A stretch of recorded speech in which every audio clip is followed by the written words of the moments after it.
We did ask a lot about the IT systems that companies use for compliance, their confidence level in those systems, what tools they actually do use, what is the technology. So what I thought was interesting, again, two statistics I'm going to pair up here. 58% of CCOs told us they're confident in the metrics they use to gauge the effectiveness of their program. At the same time, 59% also say they are not confident in their IT systems to fulfill the CCO's reporting and monitoring duties. So I'm trying to square both of these statistics in the same sentence. How does that exist? Well, there's definitely a disconnect here. The first statistic goes to the confidence that chief compliance officers have in their ability to identify rich metrics, to really benchmark and identify key aspects of their program. The second statistic really goes to the frustration level of some chief compliance officers in being able to obtain that data and then use that data to quantify and develop rich metrics.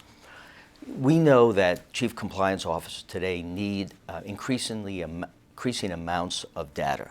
But the issue and the problem is often that they don't own the data. They need to get that data from other groups, sometimes disparate systems within the organization. They don't have easy access.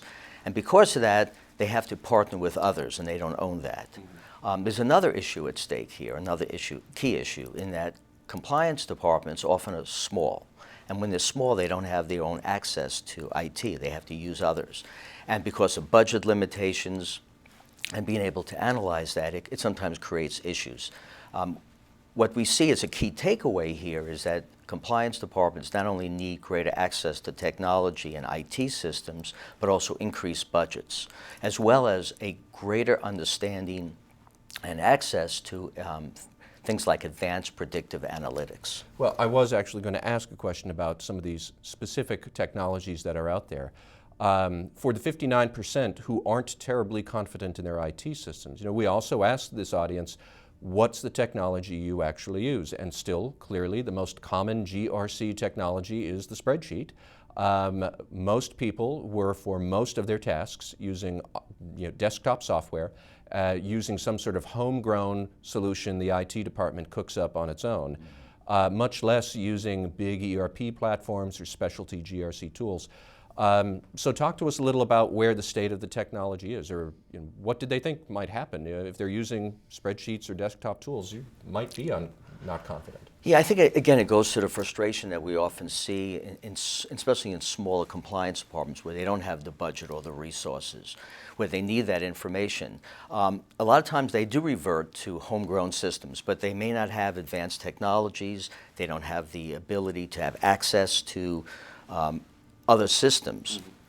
And one of the things that they may need to do, and we may not see that as much as they should, is stronger partnerships between the chief compliance officer and the chief information officer, in really understanding what's available out there, how do they use that, and a better understanding. And it may go back to, if you look at the experience and background of chief compliance officers, oftentimes they come from legal and audit backgrounds. They may not have that strong IT systems or technology backgrounds. And therefore, a stronger partnership between the CIO and the chief compliance officer may help them to readily avail themselves with more advanced systems. When we talk about predictive analytics and very cutting-edge software ideas like that, people talk about it a lot, and it does sound very cool. Is the technology really there for that yet? It's getting there. I think it depends upon, a lot of times, the budget that people have or don't have. There's huge strides being made. But sometimes people feel very comfortable with what they have. And I think if they really embrace analytics, and especially the tools that are not only out there but are coming, I think they'll see great advancements in their programs. And Maureen, let's get your opinion on this as well. In addition to predictive analytics, the other big buzzword that people throw around a lot these days is big data. Again, sounds very cool. Probably there is still some uncertainty about exactly what that might mean or how that works or when it will really be here and arrived. What do you see? I think one of the things you see in the compliance profession is we've not yet leveraged the power of big data. And really what that is unleashing the power and the potential of the information within your own organization.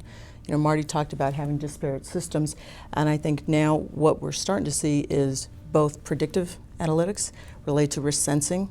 Compliance professionals want to get ahead of the curve, see what's around the corner. So there are some technologies being developed now to do that risk sensing activities. The predictive analytics, really trying to understand patterns that exist within organizations, which is leveraging insider threat analysis, that's leveraging the power of word clouds to really start to point to an issue before it becomes apparent and crosses your threshold at the helpline. So I think the technology right now is at a precipice where it's about to change, and I'm really excited about what's coming in the next couple of years within our profession, because I think we're going to have the ability to see far clearer what's really happening within our organizations and learning a lot more from that existing information. All right. Well, that is all the time we have today, but you both covered a lot of ground for us, so thank you very much. We really appreciate it. Thank you for having us. And again, that was Marty Biegelman and Maureen Mohlenkamp from Deloitte talking with us today about the Compliance Trends Report for 2015, which, again, you can download on our website at complianceweek.com. You can look for coverage of that throughout probably the summer. There's an awful lot of news there buried in the report. We suggest that you give it a read, and we'll be writing about its findings for quite a while. I'm Matt Kelly, editor of Compliance Week. Thank you all for joining us, and have a good day.